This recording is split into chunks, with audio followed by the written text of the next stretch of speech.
कहते हैं कि मोहब्बत अंधी होती है, पर आज की कहानी उस अंधेपन से भी आगे की है।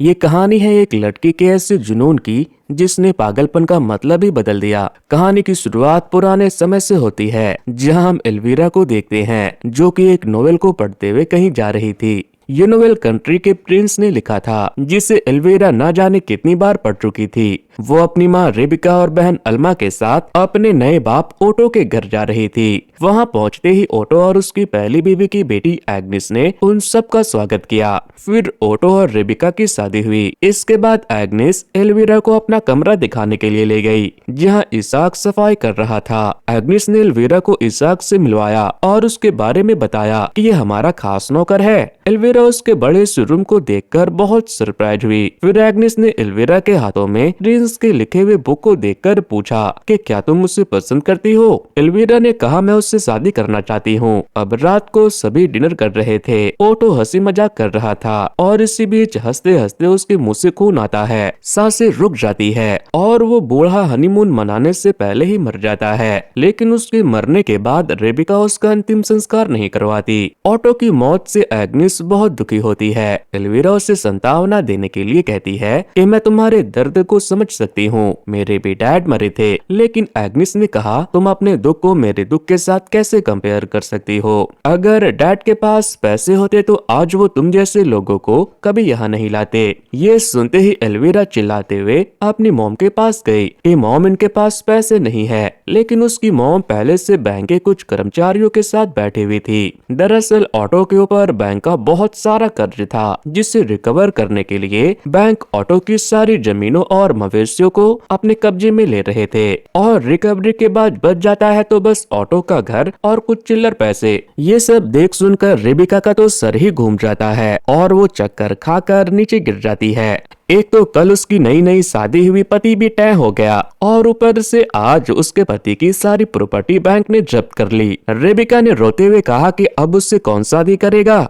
एक तो वो बूढ़ी हो चुकी है, ऊपर से उसके 2 बच्चे भी हैं। एल्वीरा ने कहा कि मॉम, मैं हूँ ना, मैं शादी करूंगी। रेबिका कहती है, ओ स्वीट हार्ट, तुमसे शादी कौन करेगा, जरा अपने आप को देखो तो। एल्वीरा ने कहा, देख ना मॉम, मैं प्रिंस से शादी करूंगी। तभी राजा के महल से एक खबरी आया। उसने अनाउंस किया कि राजकुमार को राजकुमारी की तलाश है। जो भी लड़कियां कुंवारी है और राजकुमार से शादी करना चाहती है, वो अपना नाम लिखवा कर इन्विटेशन ले ले। और 4 महीने के बाद फुल मून के दिन बाल के लिए महल में पहुंचे। एग्निस और एल्वीरा दोनों ने अपना अपना नाम लिखवा कर इन्विटेशन ले लिया। एल्वीरा बहुत खुश थी। अब वो प्रिंस के साथ शादी करने के और ज्यादा सपने देखने लगी। अगले सीन में एल्वीरा की मॉम उसे एक प्लास्टिक सर्जन के पास ले गई। उसने कहा कि मैं इसे बहुत ही खूबसूरत बना दूंगा। पहले मैं इसके ब्रेसेस निकालूंगा, फिर नाक की सर्जरी करूंगा और फिर इसके आंखों में अपने हैंडमेड आईलैशेस लगाऊंगा। रेबिका ने पूछा कि इन सब में कितना टाइम लगेगा। डॉक्टर ने बताया कि 3 महीने, जिस पर रेबिका ने कहा कि हमारे पास उतना टाइम नहीं है, सब कुछ 2 महीने में करके दो, चाहे तो डबल पैसे ले लो। डॉक्टर कहता है कि ठीक है,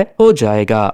इसके बाद डॉक्टर एल्वीरा के ब्रेसेस निकालता है और फिर चेनी से उसकी नाक की सर्जरी कर देता है, वो भी बिना किसी एनेस्थेसिया के। वो बहुत जोर से चिल्लाती है क्योंकि पहले के टाइम में इसी तरह से सर्जरी की जाती थी। अब इसके अगले सीन में हम एल्वीरा को एक स्कूल में देखते हैं, जहां लड़कियों को बाल के लिए तैयार किया जाता था। फैंटेसी मूवी में बाल उस प्रोसेस को कहा जाता है जिसमें प्रिंस बहुत सारी लड़कियों के बीच में अपनी पसंद की लड़की चुनता है। इस बाल स्कूल के टीचर का नाम है सोफिया, और मिस सोफिया वैसी लड़कियों को ट्रेनिंग देती है जो शाही परिवार में प्रिंस या फिर उसके किसी खास रिश्तेदार से शादी करना चाहती हो। इसके लिए वो उन्हें डांसिंग से लेकर ग्रूमिंग तक के सारे तौर तरीके सिखाती है। मिस सोफिया डांस सिखाना शुरू करती है, लेकिन एल्वीरा उन्हें कुछ खास पसंद नहीं आ रही थी, इसीलिए वो उसे बार बार पीछे कर देती है, जहाँ सिर्फ डिसेबल लोग ही थे। एग्निस भी डांस सीख रही थी, लेकिन वो बिल्कुल फर्स्ट रॉ में थी। फिर रात को डिनर के टाइम रेबिका ने एल्वीरा को सिर्फ नींबू पानी पीने को दिया और खुद मांस खाने लगी, जिससे एल्वीरा को बहुत लालच आ रहा था। तभी एग्निस ने रेबिका से पूछा कि तुम मेरे फादर का फ्यूनरल कब कराओगी। उसने कहा कि जब मेरे पास पैसे हो जाएंगे। एग्निस ने दोबारा पूछा, कब होंगे पैसे। रेबिका ने कहा, जब एल्वीरा की शादी प्रिंस से होगी। फिर एग्निस ने गुस्से में उसे ताना देते हुए कहा कि तुम्हारे पास एल्वीरा के फालतू के डॉक्टर को देने के लिए पैसे हैं, लेकिन मेरे डैड का अंतिम संस्कार करवाने के लिए पैसे नहीं। इतना कहकर वो गुस्से में वहाँ से चली गई। वो अपने डैड के बॉडी के पास गई जहाँ उनकी लाश अब सड़ गई थी। अगले दिन हमें बाल स्कूल का सीन दिखाया जाता है जहाँ सोफिया आज सभी को शाही परिवार की औरतों की तरह चलना फिरना और पंखा झलना सिखा रही थी। फिर लिस्ट आता है उन लोगों का जिन्हें सोफिया ने अपने स्कूल में सीखने के लिए सिलेक्ट कर लिया था, जिनसे उसे उम्मीदें थी। एल्विरा का भी नाम था, लेकिन एकदम लास्ट में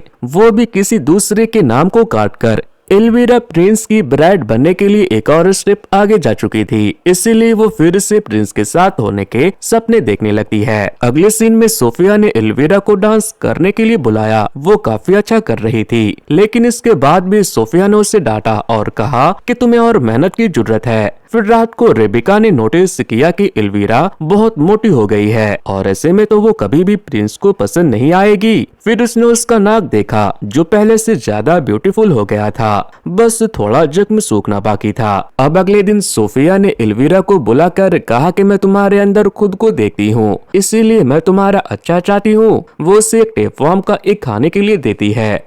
इसके बाद एल्विरा अपनी बहन अल्मा के साथ घूमने के लिए गई, जहां उसने उससे पूछा कि मैं तुम्हें एक चीज दिखाऊं, मॉम से कहोगी तो नहीं। वो उसे एक टेपवर्म का एक दिखाते हुए बताती है कि मैं इसे खाने के बाद जो भी खाऊंगी मोटी नहीं होऊंगी, क्योंकि मेरा सारा खाना ये खा जाएगा और जब मैं पतली और खूबसूरत बन जाऊंगी तो मैं इस एंटीडोट को खाकर इसे बाहर निकाल दूंगी।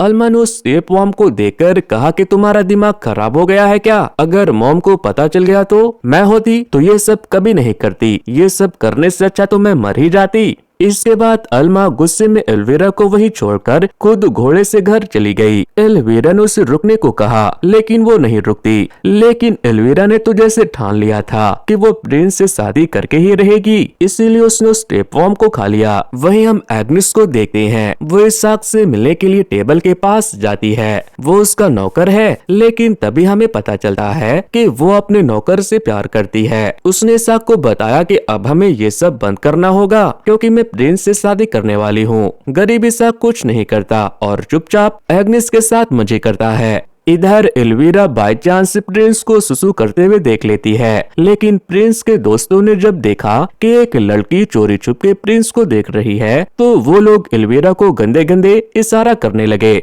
जिसके बाद एल्विरा वहाँ से भाग गई और दोबारा खुद को प्रिंस के साथ होने के सपने देखने लगी। लेकिन वो जब वहाँ से लौट रही थी तभी उसने तबेले में एग्नेस को नौकर के साथ संबंध बनाते हुए देख लिया, जिसके बाद वो फौरन जाकर ये बात अपनी मॉम रेबिका को बताती है। इसके बाद रेबिका ने एग्नेस को बहुत गालियां दी और उसे मारा भी। साथ ही उसने उस नौकर को भी बहुत मारा और नौकरी से निकलवा दिया। वहीं एल्विरा को ये सब करके बहुत मजा आ रहा था। वो अपनी क्रेविंग को भी कंट्रोल नहीं करती और छुप छुप कर खूब खाती है, क्योंकि उसके पेट में मौजूद कीड़ा उसे मोटा होने नहीं देगा। अब हमें 3 महीने के बाद का सीन दिखाया जाता है, जहां रेबिका एल्विरा के नाक के बैंडेज को हटाती है तो उसका नाक अब ठीक हो चुका था और वो बहुत ही खूबसूरत लग रही थी। इसके बाद रेबिका दोबारा उसे डॉक्टर के पास ले गई। डॉक्टर ने एल्विरा के नाक को चेक किया। इस बार वो उसे आईलैशेस लगाने वाले थे और ये सब वो जब भी कर रहे थे बिना अनस्थेसिया और बिना पेन किलर के कर रहे थे। उसी रात एल्विरा को बहुत तेज भूख लगती है, क्योंकि आंख पर पट्टी होने की वजह से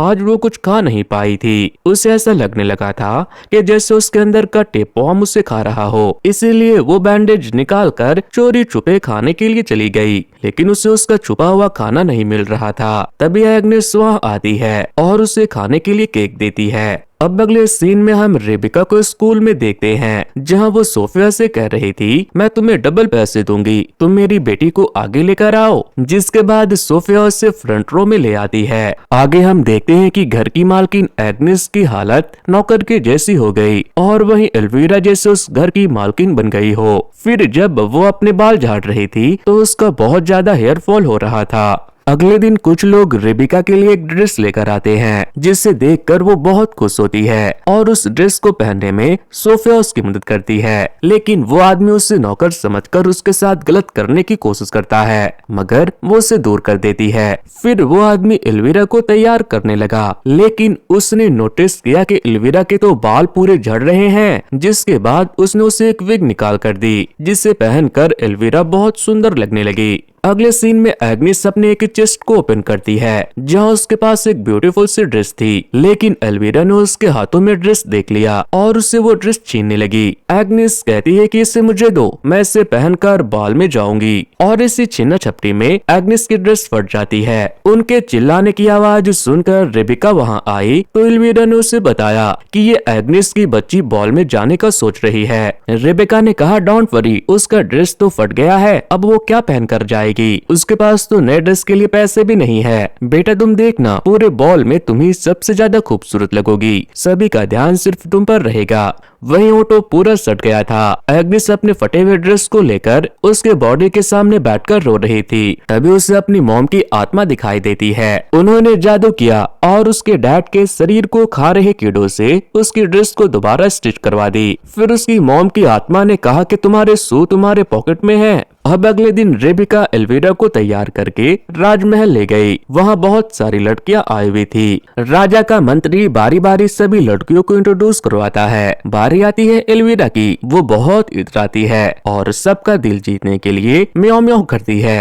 महल में और लोग भी थे जिनकी नजर बहुत गंदी थी। एल्वीरा जब प्रिंस के सामने आकर झुकती है तो उसके दोस्तों ने उसके क्लीवेज को देखकर गंदा कमेंट किया। इसके बाद डांस परफॉर्मेंस शुरू हुआ जिसमें एल्वीरा को एकदम सेंटर में रखा गया था क्योंकि सोफिया को रेबिका ने इसके लिए पैसे दिए थे। उसके परफॉर्मेंस को देखकर प्रिंस भी उसे पसंद करने लगा। फिर बारी आती है कपल डांस की। शाही परिवार के बहुत सारे लड़के रेबिका से कह रहे थे कि वो एल्वीरा को उनके साथ डांस करने दे, लेकिन रेबिका ने सबको मना कर दिया। इसके बाद सभी लड़कियों को लाइन से खड़ा करवाया गया। प्रिंस आए और उसने बारी बारी सभी लड़कियों को देखने के बाद एल्वीरा को चुना, जिसके बाद बाकी बची लड़कियों को बाकी के लोग चुन लेते हैं। सभी डांस करने लगे। एल्वीरा बहुत खुश थी, लेकिन तभी वहाँ एक लड़की आ गई जिसे देखते ही प्रिंस ने एल्वीरा को छोड़ दिया और जाकर उस लड़की के पाँव पकड़ लिए और उसके साथ डांस करने लगा। एल्वीरा से ये देखा नहीं जाता। वो मायूस होकर वहाँ से भागती है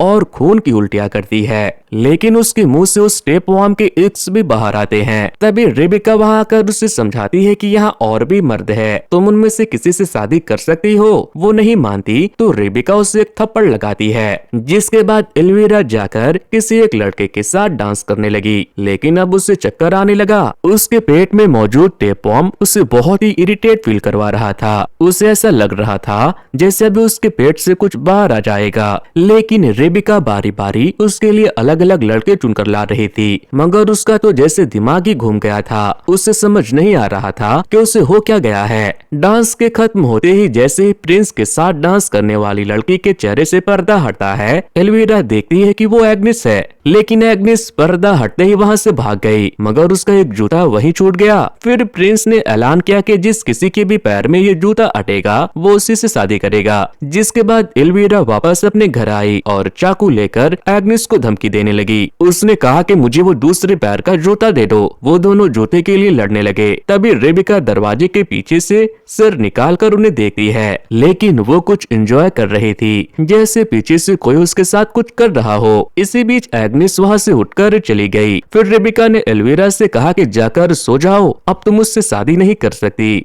लेकिन एल्वीरा गुस्से में उठकर वहाँ से चली गई। लेकिन अब उसके पास एग्निस का जूता भी था। तभी हमने देखा कि रेबिका शाही परिवार के एक लड़के को फंसाकर अपने साथ ले आई थी। एल्वीरा ने एग्निस का जूता तो ले लिया था, लेकिन वो उसके पैर में आता ही नहीं। जिसके बाद वो उन जूतों को अपने पैर में फिट करने के लिए अपने पैर के उंगलियों को ही काट देती है। फिर जब दर्द हुआ तो वो बहुत चिल्लाती है। उसके चिल्लाने की आवाज से अल्मा तुरंत वहाँ आ गई और उसके पैरों पर पट्टी बांधने लगी। तभी रेबिका अपने नए बॉयफ्रेंड के साथ वहाँ आई, जो खून देखते ही बेहोश हो गया। रेबिका अपनी बेटी को इस हाल में देखकर बहुत दुखी होती है। फिर उसने उसका दर्द कम करने के लिए उसे एक दवाई दी। अल्मा ने पूछा कि मॉम अब हम क्या करेंगे। रेबिका कहती है बेटा तुमने गलत पैर की उंगलियां काट ली, प्रिंस के पास लेफ्ट पैर का जूता है। एल्वीरा समझ गई कि क्या होने वाला है। अल्मा ने अपनी मॉम को ऐसा करने से मना किया, लेकिन रेबिका नहीं रुकती। वो छुरा उठाकर उसका दूसरा पैर भी काट देती है, जिसे देखकर लिटरली मेरा दिमाग तो खराब हो गया था। अब एल्वीरा सपना देखने लगी कि प्रिंस आएगा और उसके पैर में जूता फिट करके उसे ले जाएगा। तभी अनाउंसमेंट होता है कि प्रिंस वहां आने वाले हैं, लेकिन एल्वीरा के पैर से बहुत ब्लीडिंग हो रही थी। लेकिन फिर भी वो प्रिंस तक पहुंचने के लिए अपने कमरे से हाथों की बदौलत सीढ़ियों से उतरने लगी, लेकिन इस चक्कर में वो गिर गई और उसका नाक भी टूट गया और दांत भी। एग्नेस ने उसे इस हाल में देखा, लेकिन उसने उसकी मदद नहीं की और वो प्रिंस के पास चली गई। प्रिंस ने जूता फिट करके उसे किस किया। वहीं एल्वीरा उनके सेलिब्रेशन की आवाजें सुनकर रोती रही। इसके बाद एल्मा एल्वीरा को उठाकर अपने साथ ले गई। फिर उसने उसे टेप वॉर्म को निकालने के लिए एंटीडोट पिलाया, जिससे उसे उल्टी हुई और टेप वॉर्म का एक टेंटिकल बाहर आने लगा, जिसे एल्मा ने अपने हाथों से खींचा। वो बहुत ही बड़ा था। एल्मा को ये सब देखकर बहुत आश्चर्य हो रहा था। एंड में जब वो टेप वॉर्म बाहर आता है तो वो बहुत ही ज्यादा बड़ा था। अब हमें अगले दिन का सीन दिखाया जाता है, जहां रेबिका अपने नए बॉयफ्रेंड के साथ संबंध बना रही थी। वहीं एल्मा अपनी बहन एल्वीरा की मदद करती है। वो उसे घोड़े पे बैठाती है और उसे अपनी माँ से बहुत दूर लेकर निकल जाती है, ताकि वो अपनी मॉम से दूर रहकर अपनी बहन का ख्याल रख सके और उसे नई जिंदगी दे सके, क्योंकि उसकी मॉम को बस पैसों और जिस्म से मतलब था, जिसके लिए उसने अपनी सगी बेटी की जिंदगी भी खराब कर दी। तो दोस्तों, ये वीडियो आपको कैसे लगी मुझे कमेंट करके बताना। अगर वीडियो पसंद आई है तो वीडियो को हाइप देना बिल्कुल भी ना भूले। वैसे दोस्तों, कुछ दिनों पहले ही मैंने कैसे ही मूवी की स्टोरी को एक्सप्लेन किया था। अगर आप लोगों ने उसे नहीं देखा है तो एंड स्क्रीन पर दी जा रही लिंक पर क्लिक करके उसे देख सकते हो। सो वेल गाइस, आज की वीडियो में इतना ही। Thanks to, good bye.